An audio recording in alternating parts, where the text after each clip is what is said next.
What's up, everybody? Welcome to another episode of the Dark Alley Network. Today we got a special guest with us. She goes by the name of Denise. Denise. What's your last name? Rodriguez. Denise Rodriguez. We're gonna be doing a little interview with her. See what she has to do. She does a lot with the community, and we're gonna talk a little bit about her story. All right, let's get it. So, where were you born? Visalia, California. Visalia? Visalia. Raised here in Lindsay. My grandparents, my grandpa's, he's from Michoacan, and my grandma's from Colima. My mom just barely made it over to Chula Vista, so she's from here. Okay. Yeah. Mm-hmm. But like, how did it go? So your family was here, and you were just born in that hospital, then, right? Right. Mm-hmm. Dang, so you ain't really from Lindsay. You could have been. I was born in the hospital in Visalia, but raised in Lindsay. Okay. Yeah. And how was that? Huh? How was it being raised in Lindsay? Because the population is like how much? Well, it's grown a lot since we've been kids, you know. How much was it back then? Shoot, I don't remember. I don't know. Like, what was here that's not here anymore? What was? Yeah, like what did you see? Like businesses or like things like that? Well, downtown has been here for quite a bit, but more like like the McDermott. That was never here? No, the wellness center, the city park has all changed. So more just so those two areas. And like, what would you do? Like, what would you do as a kid here around here since there's none of those things are here? Well, I started playing sports and junior high. I started playing basketball, soccer. So I just kept myself busy with sports. Oh, okay, yeah. okay. Mm-hmm. But like as a kid before that, what were you into? Like you know how kids play with dolls, they draw, or like what'd you do as a kid? I was into music. I had my boombox, and you know how back then with like lyrics and stuff, I would jot them down, write them down. Oh, you're a real music head. Yeah. I'd record them, tape record them on the radio, play them back, write and jot them down. I was a big Tupac fan, of course. Really? Yeah. So like you knew about the beefs and all that? Or you would just listen to the music? I would listen to it. Remember when you get the magazines? You'd read them in the magazines. Yeah. I mean, it was just, that's all we had, We didn't have social media and none of that stuff. So we'd get our news from the radio or MTV. Yeah. In the mornings, huh? Yeah. In the morning, when you're eating your cereal, you put MTV and there's like rock, hip-hop. And right after school. Right after school. Yeah. They already knew when we're out, so they, But did you ever try writing music or anything? Don't lie either. No, I didn't. Or poems? Or probably poems. Because it's like everybody that's into music, they're always like, I wrote poems or like I wrote a couple songs. Poems I have. Do I have them now? No, I don't. No, I don't have them. But it wasn't something that was consistent. As I grew, into, like freshman year, sophomore year, I just focused more on sports. But like siblings, like in your household, how many of you guys was there?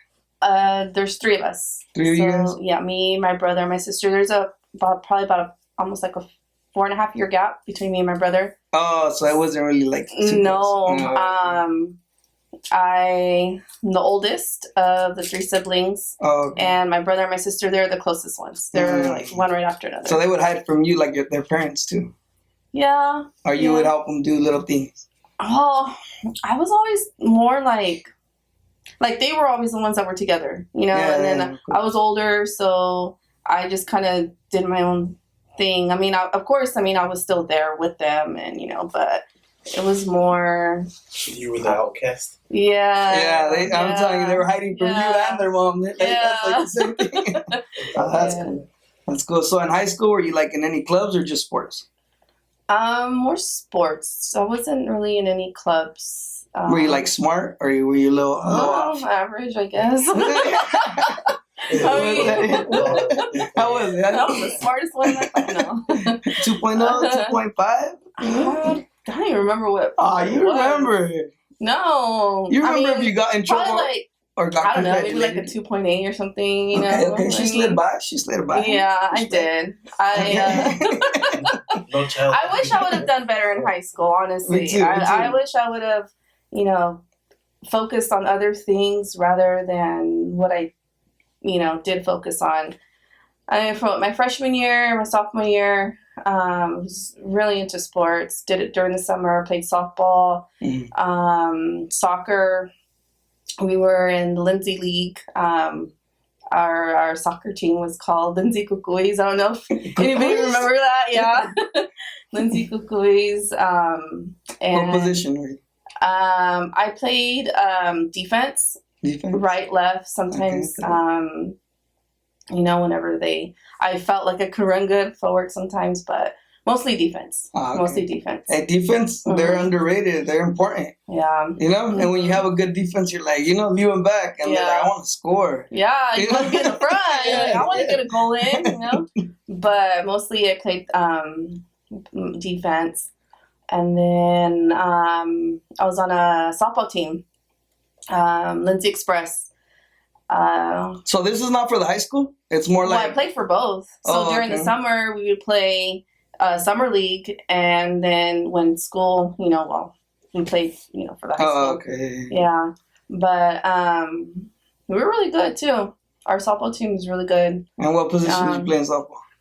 I played shortstop, I played second base. Shortstop means that you're pretty good. Always the shortstop was the... Moving fast, yeah. I played right field sometimes. I think I was like third or fourth and string pitcher.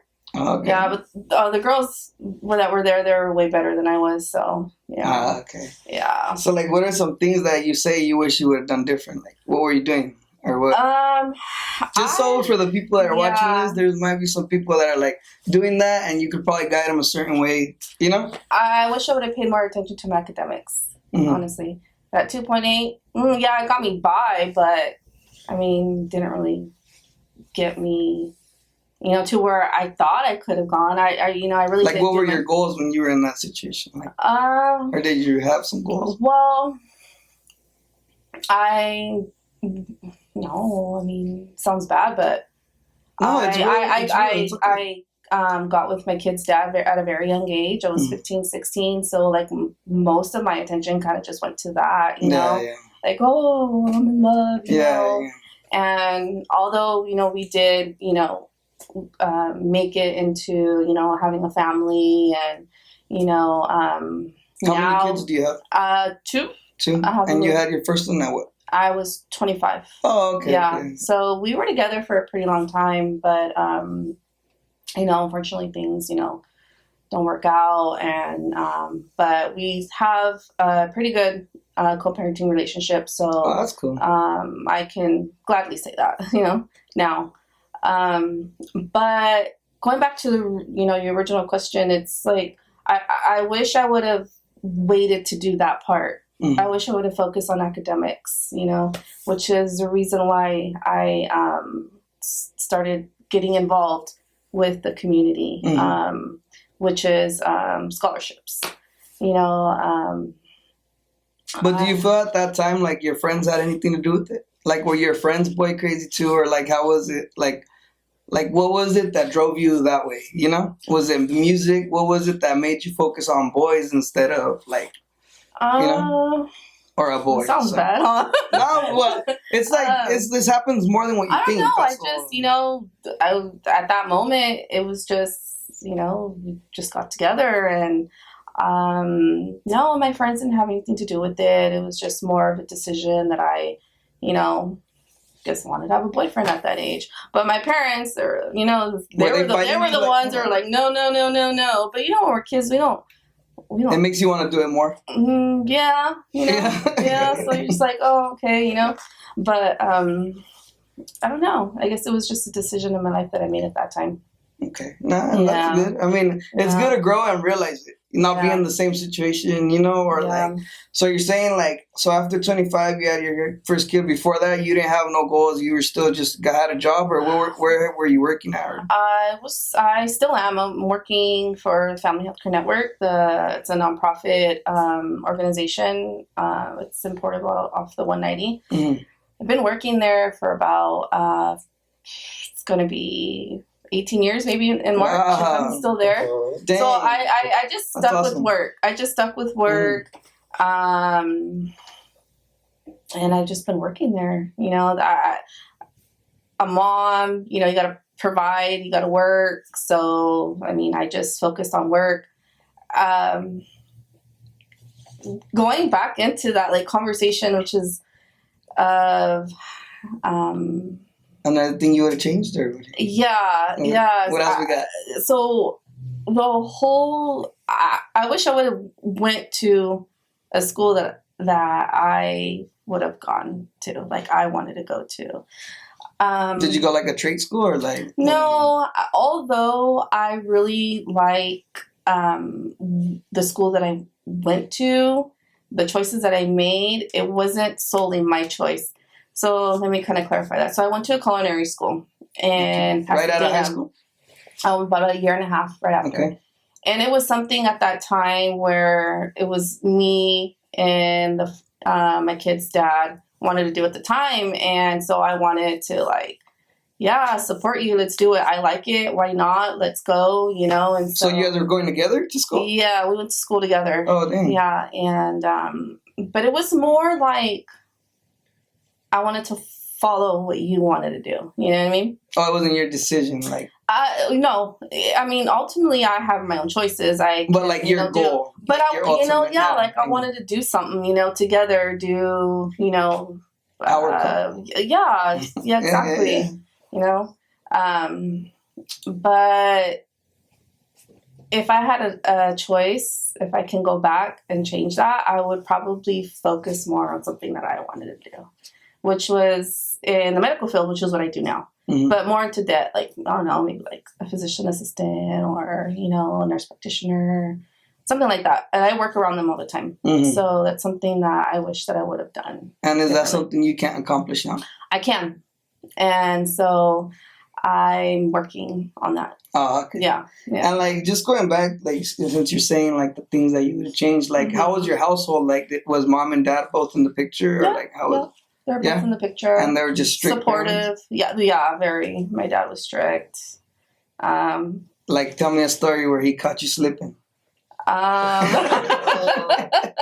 There's too many.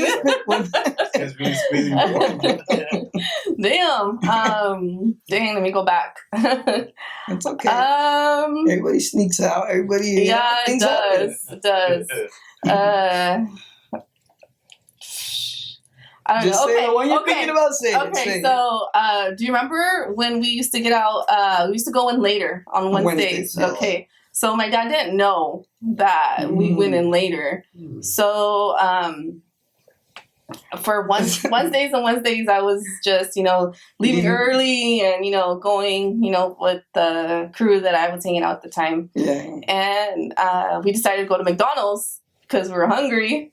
Walking or like? No, in a car. We were in a car in the drive-thru. Okay. And then my dad's behind us. So he recognizes the car. And he obviously got upset because I was lying to him, you know. But, yeah, I could not. But what did he say when you got home? Huh? Like, you knew you were done when you got home? Oh, no, he confronted me right then and there. He got off the car? He got off the car. No. In the drive-thru? In the drive-thru. And he pulled up to the window? Or? Yeah, he's like, no, she don't want fries like that. You had to get off the car? Man, huh? You had to get off the car? I got off the car. Wait, I talked to him. Your car or your friend's car? No, it was my friend's car. And I talked to him, you know. He's like, when you get home, you know. So I just went back in the car and went to school. Dreaded the whole day, like, what is going to happen to me when I get home? Well, just grounded, you know. Grounded. Can't do this. Straight home from practice. Yeah. Yeah, not too bad. Yeah. Not too bad. Yeah. So, like, after you did all your thing and you're working, and like, what made you want to start doing community stuff? So, I first started wanting to give back, which goes back into the story of the whole culinary, me wanting doing. So it turned out that the culinary school that I went to ended up being like a fraudulent school. They were just like getting people for their money. And but you got out of that school. You graduated. I got out of that school. I graduated and everything, but nobody knew about it till like I went in 2006. It was probably like in 2013 when everybody started to figure it out. That it was just like a for-profit school. You couldn't take like your credits or anything like that and move them to a different school. So they started looking into it. I don't know if you're familiar with Sallie Mae, but Sallie Mae was it's a private loan for that specific school, and they basically just frauded all the students because the teachers that they had there, they weren't accredited. It was just a I don't know why it didn't click, but even one of the chefs was like, because I did the baking the patisserie, and she's like, just get a cake box and you'll be fine. And I'm like, what? No, it didn't sound like right, you know? What do you mean? Yeah, because they're supposed to show you how to do it from scratch. You know, flour, eggs, and they told you get a cake box. And they're like, yeah, get a cake box. What is that? A cake box, like the Duncan Hines or the Betty Crocker, like the Betty Crocker ones. Like already made, or already made, yeah. And they're like pre-mixed pre-mixed base. Oh, okay. Just add your eggs, oil, and your water. And I just said, wow, you know. But I paid this much to figure this out. Yes, exactly. Yes, exactly. And what, like when you would go to school, there was just a bunch of pre-made boxes, like some Betty. No, there was some, you know, recipes that we did have that were, you know, from scratch, from start to finish. But there was just this one time where she said it just didn't make sense to me. And how long was this process? 6 months. 6 months? Yeah. $28,000. That's crazy, right? And where was the school at? Huh? In Pasadena. And you had to live out there? Huh? Live out there? I lived out there for about a year and a half. Oh, really? Mm-hmm. I lived in South Central LA. Really? Yeah. And how was that? It was different. Different from you? I lived off of Slauson and with Nipsey? Oh, Nipsey. Yeah, it was off of Slauson on near Hooper. It was an experience. I cried the first time that I got there. I was like, what did I get myself into? Why did you cry when you were driving there? No, just after the first day, my mom and my dad, they took me. And they're like, okay, you know, we're going to leave here. We lived with a cousin of my ex's, and it was just like a moment of realization, like I'm not home, you know, I'm here, you know. And so but did you guys have your own room, or like? Yeah. Oh, okay. Yeah, we had it wasn't like a place. packed house like everywhere else. No. That's cool. It was good, but so that school ended up turning out to be fraud, right? So I'm stuck with this loan, and I come back and I can't use any of it. So I'm basically stuck with the loan, not being able to use any of the stuff that I. How'd you find out it was a fraud though? You applied somewhere, or like what? How'd you find out? Through a class action lawsuit. Oh, they sent you a letter? Mm-hmm. And what'd you say? I'm in. I'm in. Like, how the hell did my loan go from $28,000 to 36 to 44 to 52? It was just crazy. It was crazy. What? And how was that happening when you weren't paying? Or? No, all interest. Wow. All interest. For they gave you like a grace period to not pay. So for like a whole year I didn't pay, but it didn't seem right. And I knew it, but so at that point, was it in 2013, 2014, people just started to notice it, and people were getting their loans discharged and shit like that. But I didn't, because I kept continuing to pay on the loan. And the only reason why I did was because my dad, he co-signed for me, and he's like, it's my credit. Yeah. And so I said, you know what? I just kept praying. Like, I know one day something's gonna go for it, right? But during that time, we did like, me and my kid's dad, we did like catering and stuff. So we got kind of familiar on how to mass produce, do what weddings, quinceañeras, just food, you know, like barbacoa, barbecue chicken, ribs. And you guys charge by the plate, or how does that work? Or by the person. By the person. But we started doing like the what's it called? The Orange Blossom, doing festivals around town. But like just selling out of a canopy? Or like at first. Then he got a trailer and we started doing that. Oh dang, so you guys went big. Huh? Yeah, for a little bit. What was it called? Mestizos. Mestizos Grill. Yeah. I remember that. But so I started applying. I was trying to figure out how can I apply that? How can I apply my talents, you know, to give back? And so I listened to a podcast. It's a pastor. His name's Rick Warren, and he was talking about how the talents that we have are not for us. They're for us to give to the people, you know, like, and so I'm trying to figure out, you know, what is my best talent? My best talent is cooking. Like I know that's what I know. So, and also he also talks about like, if you want to be blessed, you're going to be blessed and you need to give where you need it the most. So I'm like, okay, I have this loan. How, like, I'm just trying to figure it out. So I came up with an idea that I wanted to sell menudo.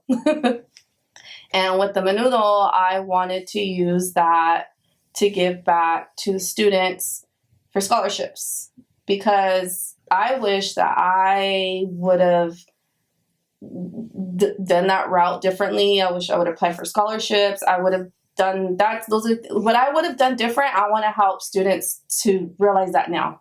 Find ways to not pay the full amount. Yes, exactly. Yeah. So I applied my talents, and with the help with other people, I was able to get in connection with the high school and let them know, you know, hey, I want to start doing something to help. So how'd you do that? You just pulled up? So or like, did you call a number, or like how'd you contact the school like about it? Outside sources, just people that I was involved with at the time were able to get connections with them, and so. And you were like one of the ones on the team. Like, yeah, okay. Yeah, and so I started to tithe my money to the cause. I don't go to a church, but I felt like I needed to give back in some way, you know, and so I started tithing my money to the cause. So instead of giving it to a church, I started tithing it to buying stuff to make menudo. And so that's what the school told you? What did they say you could do? Sell menudo? No. I did that on my own. Oh, okay. Yeah, that's something that I wanted to do. That's how I was trying to figure out how can I make money? How can I raise money to give back? Yeah. And so that's what I did. I sold menudo. Did you buy it with food stamps or something? I wish. You should have hit up the plug. I wish. Heck no, that came straight from my pocket. Because if I did do it with the food stamps, it wouldn't have been a tithe. You know, it wouldn't have come from my heart. So, okay. You know it would have been like, It would have been like, oh, okay, I got it for cheap, you know? But, I mean, it would have been nice, I guess. You know, I'll save some money. I'm just messing. So you sold it, and the money. So the very first year, I was able to get $3,000. Really? And out of the sales. And was it you like? Did you make an event, or was it just like straight up? Hey, whoever wants to buy it's going for this. Or what? Yeah. So I would do it twice a month, and the people that I was, you know, involved with at the time, just, hey, you know, you want to buy, or you would post it like on Facebook, Instagram, Denise Rodriguez on Facebook. On if you guys want to stay updated. That's the one. And the Orange too. I had a lot of supporters there. Orange cool. that bought the menudo. So thanks to you guys too. So then, how did that feel once you got the 3,000? What'd you do? Well, we were able to do like a application process, and all of that information was given to the counselors and passed on to the students, and then they would mail us back the application. And also, they would apply to you guys to try to get it from you guys. Yeah, and you hear these stories, or what is it like? At the time, Yvette Soria and I, she was helping me with that process, and we would just go through the applications and try to figure out which one's the best one. And so they're telling you a story like on the application? Yeah, basically there's 3 questions, and you answer one of the 3 questions, and, resume, letter of references, stuff like that. And how do you guys make the decision? The story. And mostly the story? The story. Don't tell me you look up their names and look them up. No. And we were trying to, I was trying to pick students that I felt like needed the most help. Not students that were getting scholarship after scholarship after scholarship. Like, I'm sorry, you're doing good, but I wanted to reach the ones that, didn't receive, or I thought maybe, or, I don't know, the story. Yeah. Migrant students as well. The ones that were not able to apply for scholarships, because most scholarships, they, from what I was told, because I never applied for a scholarship. Yeah, they want your social, they want all your background, and some of the kids that are here don't have that, but they still want to continue their schooling. So those are the ones that I was looking for. If you're first generation here. Yeah. And how does it work? Like, did you guys split the money like 1,000 each one, or how did that work? So we did 1,000, 2,000, one senior 1,000, another senior 1,000, and then I wanted to reach the juniors. Mm-hmm. We gave them a $500 scholarship each, just to get them familiarized on starting applying for college. And how do you make sure they use it for college, or how does that work? We don't. Oh, give them a check? Yeah, it's a personal check, because there's a lot that comes with the schooling. Mm-hmm. It's not just textbooks, it's, maybe your food for the day, or your gas that you need to get to school, or whatever it is that, you need. And we told them that. I told them that. I was like, this is for whatever. It's not just for this or just for that. But we hope that you do use this for the right reasons. Exactly. Yeah. Exactly. Okay. And that first year, it was very fulfilling. I was very, very happy. Yeah. How'd you feel? Like, I want that feeling, because I'm an emotion person. I want you to tell me how you felt when you. I felt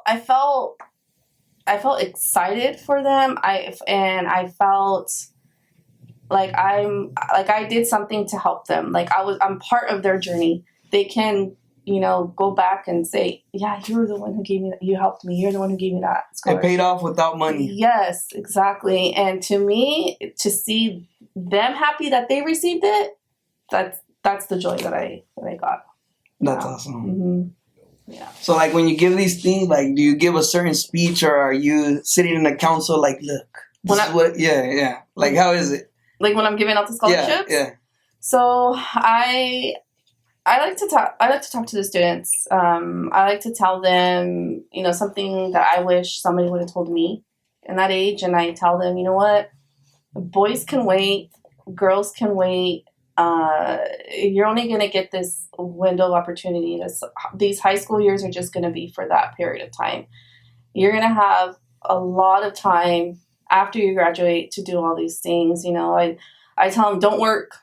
I worked my whole senior year. I was a CNA at Lindsay Gardens my senior year, and I wish I would have never worked, because I didn't really get to enjoy any of the activities that came along with it, because I was working I was falling behind on my grades because I was working, you know. But they were paying you, or was this volunteer? I know, I was getting paid. Oh, okay. I was getting paid. I was a CNA, a certified nurse assistant. And that was a program you did through the school? I did the adult program my junior year, and I worked as a CNA my senior year. But when I'm telling them this, like, I will never get that back. I'll never get that high school back. I'll never get any of those experience back. So wait to get a job and focus on this part of your life right now, because you won't ever have another chance to do that. And they listen, and, you know, they nod their heads. I just hope that I can reach one of them, you know, to... Yeah. And the ones that I talk to and I drill the most are the juniors, because they still have their whole senior year. Like, they can hopefully apply what I tell them, you know, to the following year. That's cool. Have any of these kids came back to you or looked back on that scholarship, that initial kick in the butt that you gave them with that? Have they thanked you about it? Or? Not yet. No, like nobody's came back to you and be like, hey, because of you, I got the start and I graduated college. Not yet. Are you? It's going to happen. You know, there's still time. Yeah. You know? The first scholarships I gave out was in 2021. And that was $3,000. And the second year in 2022, I was able to give out $7,000 in scholarships. Wow, menudo money? Yeah, menudo money. The Lindsay rib cook-off. We're in the wrong business. Rib cook-off. The rib cook-off? The rib cook-off donated $3,000. Damn, that's cool. Yeah. Well, the rib cook-off's on nonprofit too, right? Yeah. You're part of them too? Yeah, I'm on the board there too. That's how I started. I volunteered my time because I wanted to see where were my outlets that I could get more money for these scholarships for these students. And in exchange for my time and my help, I asked them if they'd be willing to donate money to the scholarships. Oh, so you're pretty much working for scholarships for the students. Uh-huh. And then they give their own scholarships too? Yeah. Oh, dang. Well, I just like bring it in with mine, you know, their money, the money that I raise. And I was able to give out $7,000 that year. That was a big year. And that's just all students. You just give it all to students from here in Lindsay? From here, Lindsay High School. Dang, that's awesome. Yeah. It was... How'd that feel? Now you doubled and more. So how'd that feel? Yeah, that felt great. It felt awesome. To just be able to give more, you know, because you have all these applications. And then you're like how many applications? Yeah, do you get? Bruce, he helped me too. Like, I need your help, Bruce, because we have so many scholarships. We don't even. I mean, really? Scholarship applications. We couldn't. It was so hard to choose. But how many do you really get? Because I remember they used to always say, "Hey, that scholarship," but I mean, my circle never did it. Like, how many applications would you get? I think this last time we got probably about 15 or 20. 20. And they're impressive. Yeah. There's a lot of people like, how do you pick? Yeah. Yeah, so you get around that many. And then at that point, you don't, you're still just picking a certain amount, or you're splitting it into the people you pick? Well, each student gets $1,000, a senior. Okay. And then I kept it the same. The juniors, you give $500. And you just were able to give out more. Mm-hmm. Oh, that's cool. And then this past year in 2020, going into 20, no, you know what? I'm 23. I wasn't able to give out any scholarships. I guess nobody applied. Really? Yeah. Students? Yeah. You're letting the money go. Yeah. Yeah, that's crazy. In 23, nobody applied, so we just used that money the following year, which was this year. And you guys? And we gave out $5,000 this year. Dang. Mm-hmm. And like when you do, because I've seen you give away like turkeys, you do all that. Like, who do you contact to volunteer for things like that? Well, right now the Lindsay Rotary has taken over the turkey drive. Originally, Yvette and I had put that together in 2020, and it hit. It really hit. We were able to get a lot of sponsors to donate turkeys, and the Food League, the hospital board, they donated a lot, and it just took off from there. And Yvette wanted to have like a something to back it, because it was just me and her doing it, so then we invited Lindsay Rotary, she invited Lindsay Rotary to be able to have that 501c to be able to make it grow, and it's been growing a lot. And how many or have you guys done it this year or not yet? No. When is it? It's going to be on the 24th. 24th? This Sunday. So you guys do it the last Sunday? Weekend before Thanksgiving. Every year? Every year. Yeah, this year will be the 5th year. And do you know how many turkeys you guys are giving out? This year we have 300. 300? 300 turkeys. Yeah. Not bad. Yeah, for Lindsay resident, they put out a map and a flyer on Facebook. Just make sure you check it, because the jurisdiction, like, it's last year, oh my gosh, it was I want to say there was probably over 450 cars that came out. It was crazy. And what, you park them, or what, do they get off? They line up on Sequoia, entering was it south of Sequoia? So the line starts at the Wellness Center, and then it travels south on Sequoia, then into Tulare, into the park, all the way around. It was crazy. And what, you guys are just boom, boom, handing them out? Yeah, we had handing out tickets to each car, so that way when they come up, give us a ticket, and they're able to get their turkeys. We weren't able to give everybody a turkey last year, but we were able to give them, grains, fruits, veggies, stuff like that. Yeah, but it's grown. It's grown a lot. That's great. I'm just proud to be able to say that I'm part of that. Yeah. And that's really all and that's kind of where it started too. Being involved in the community. So, like, are you ever thinking about jumping on the city council, or are you in there? I don't know, how does that work? No, I'm not on there. But you go to the meetings, don't you? Yeah, I go to the meetings just to check it out, see how it's going. I was asked if I would like to. I had 2 people that wanted to sponsor me, but I don't feel confident yet. So I don't want to jump into something that I'm not confident about. But I don't know, maybe in 2 years. I heard there's a couple of seats opening up. That's good. I don't know. Well, you got our vote. Yes. For the people. Yes, for the people. So what are your, some goals coming up, like in the next year or something? I want to go back. I want to actually go to college. Yeah. Because... But not the rip-off ones, right? Not the rip-off ones, no. What college do you want to go to? Local. Well, you could get these classes at, a community college, right? Yeah, I just want to put myself in there, as if I was a senior starting, just try to be a senior again. So, how old are your kids right now? My daughter's 12, and my son is 9. And you're trying to put them on with school and all this?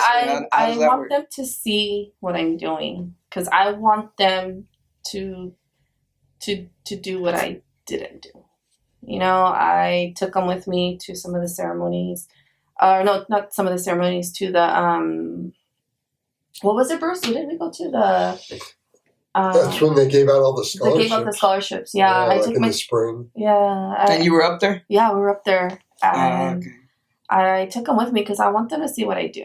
I want to show them that I'm not just whatever anybody says about me. I want to show them, Mom is out there. She is, doing stuff, raising money. Do they help you with the turkeys and all that? Or? I took them out there 1 year to show them. Hey, that's good. Yeah, they've gone to some manure runs with me, so they see. Yeah. It's good because, as a kid, you see certain things and you might not understand it right then and there. But as you grow, you're like, oh, it makes sense. For guys, or I don't know, girls too, let's just say your dad's working on his car and he's like, just hold the light. You're like, dude, why am I holding this damn light? And before you know it, you're like, what's he doing? And you're like, all right. And now you're one of your only friends that knows how to change oil because your dad made you hold the light, and you don't understand it till you're older, Yeah, totally. I want them to see that. I want them maybe pick up on it. I want what I do to be able to benefit them in the future. And that's why I do it. I want them to see that, you know, there's people in the community that do care and they want to donate back. You know, like, you know, Donut's mom, she literally made all the tortillas for me for free. So that was her donation for the menudo. Oh, really? Yeah. So there's people that are willing. Donut's mom. Yeah. For the people. Yeah. Lucy's Kitchen. Yeah. Lucy's Kitchen? Yeah. Shout out Lucy's Kitchen. Yeah. I want them to see that it's not just about you. Mm-hmm. You know, it's about you giving back and being able to, you know, have some type of fulfillment for them to see. So do you have a nonprofit organization open, or like you just do this with other people? I just do this with other people. You don't have your own? Mm-mm. Have you ever thought about something like that? Not really. No. Should, huh? Well, I mean, you're really doing everything out here, you know? Well, so most of the people that I work with already have the nonprofit, you know? Like the rib cook-off, and then when we give out with the turkeys at the Rotary, they have it. But hey, I don't know. You never know. It's kind of hard to get one. Yeah, it is. You have to work at it. 501c3s are kind of... they're not. They don't just give them tricky out. Mm-hmm. All right. Well, we just wanted to pretty much ask you if you wanted to be part of us and informing the people on certain, you know, maybe once a month, so you could like basically inform the people, hey, this month, this is what's happening. This is what's happening in the council. If you guys want to pull up, this is where it's going to be at, or the Christmas tree lighting, or certain things. Yeah. Like, we wanted to ask you if you wanted to help us out on like our network. Yeah, definitely. Why not? Yeah. I feel like it would be really good for me too, just to stay connected and knowing what's going on. That way I can maybe use some of those sources for my scholarships, you know? Yeah. Welcome on board. Yeah. All right, so you guys see it. Denise is going to be helping us out around here, and she's going to be putting you guys on with scholarships, events, things going on pretty much around all Tulare County. Yeah. Or what do you think? Yeah, Tulare County. I think that's good. All right. And you said Christmas tree lighting. That's happening December 6th. Okay. And then the Christmas parade, December 13th, followed by the Christmas breakfast on the 14th. December. Perfect. Yeah. All right. So see, we got a walking flyer here. All right. Anything else you want to tell people before we head out? No, I'm just excited. Something new that I'm doing. Hopefully, I can provide what you guys want to know. All right. If you guys see her around town, thank her for the things that she does, and hit her up if you're interested in donating. Thank you, guys. Thank you.